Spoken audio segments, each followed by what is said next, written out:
देखो, दो परीक्षाएं होंगी और दो परीक्षा में पहले तो ये होगा, इसी को मैं बता चुका। तो 23, 22, 23 और 24 मुख्यमंत्री ने विधानसभा के पटल पर तारीख तक घोषित कर दी।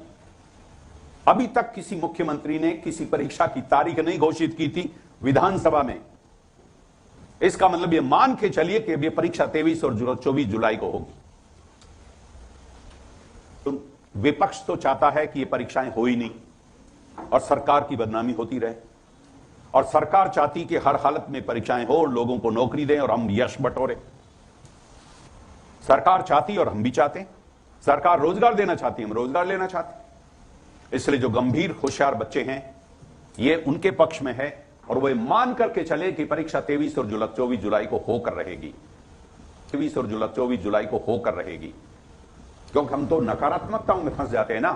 अरे यूं ही कहा है फिर होगी नहीं।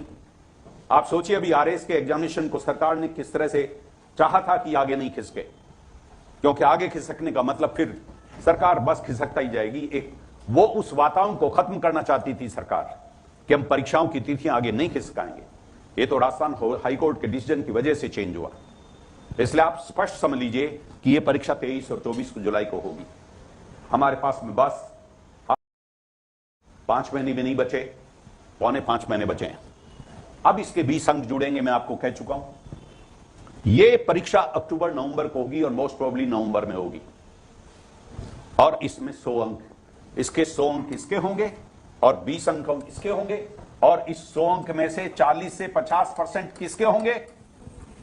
रीट के होंगे।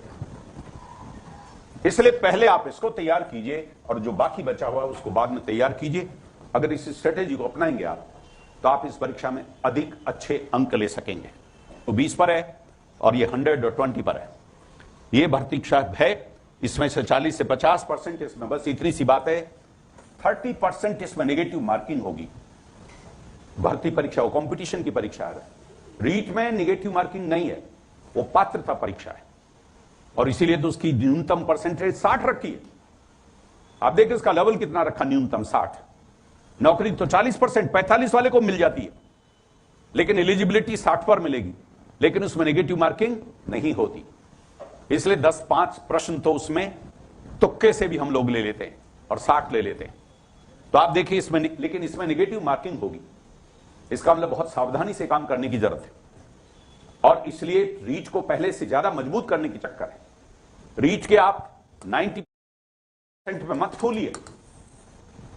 अगर रीट में 90% आ गया तो कंपटीशन में 10% का 33%, यानी 3% नेगेटिव मार्किंग होगी, और तब ये 90 नहीं रहेगा, 87 हो जाएगा।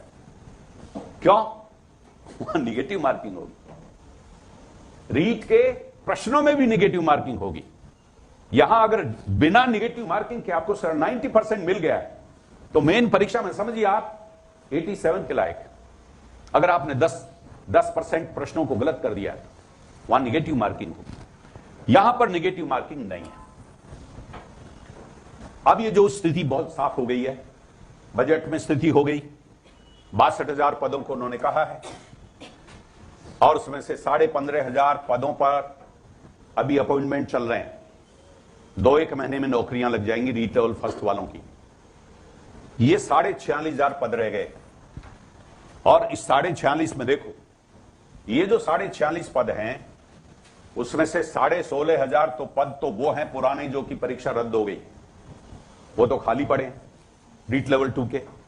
इसके बाद सरकार ने नए पद 30,000 और जोड़ दिए हैं, और ये पद हो गए 46,500। अब 46,500 होने वाला रीट लेवल फर्स्ट और सेकंड में, और रीट लेवल सेकंड के लगभग 20,000 पद होंगे 30 में से, और रीट लेवल फर्स्ट के 10,000 होंगे।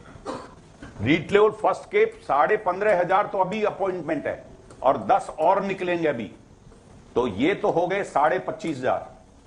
रीट लेवल फर्स्ट की बात कर रहा हूं। रीट लेवल फर्स्ट वाले कौन है? हाथ खड़ा करें आप। जी हां, आपके पास 15,500 में तो हो गए अपॉइंटमेंट, और अब 10,000 पद लगभग और आएंगे रीट लेवल फर्स्ट के। अंदाजन बता रहा हूं मैं, मोटा मोटा अंदाजा। और रीट लेवल सेकंड वाले कौन कौन है? हाथ खड़ा करें। जी हां, आपके लिए पद कितने हैं? 16.5 तो ये है और 20,000 ये है।